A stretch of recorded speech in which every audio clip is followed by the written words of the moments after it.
रात का समय था और विजय अपने गांव के पास वाले पुराने कुएं की ओर बढ़ रहा था।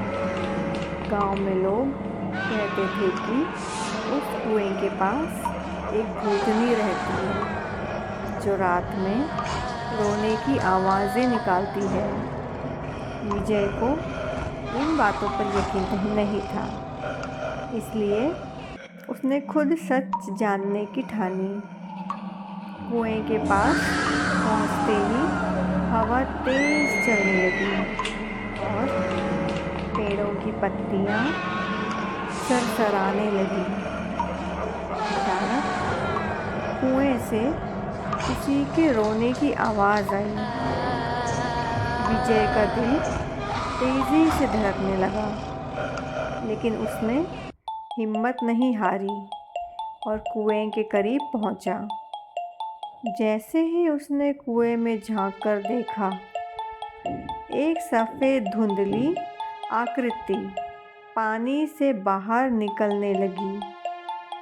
डर के मारे विजय के कदम जकड़ गए। वह जैसे ही पीछे हटने लगा, वो आकृति गायब हो गई। विजय ने तुरंत वहां से भागकर गांव पहुंचकर सबको यह कहानी सुनाई। विजय ने गांव पहुंचकर हाँफते हुए सबको बताया कि उसने सच में कुएं के पास एक भूतनी देखी थी। गांव वाले उसकी बात सुनकर हैरान रह गए।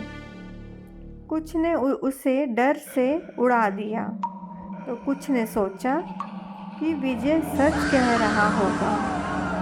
अगले दिन गांव के बुजुर्गों ने फैसला किया कि अब उस कुएं के पास कोई नहीं जाएगा। लेकिन विजय के मन में एक सवाल रह गया। वह आकृति आखिर कौन थी और क्यों वहां आई थी? क्या वो सच में भूतनी थी या फिर कुछ और? उस दिन के बाद से विजय कभी भी रात में उस कुएं के पास जाने की हिम्मत नहीं जुटा पाया।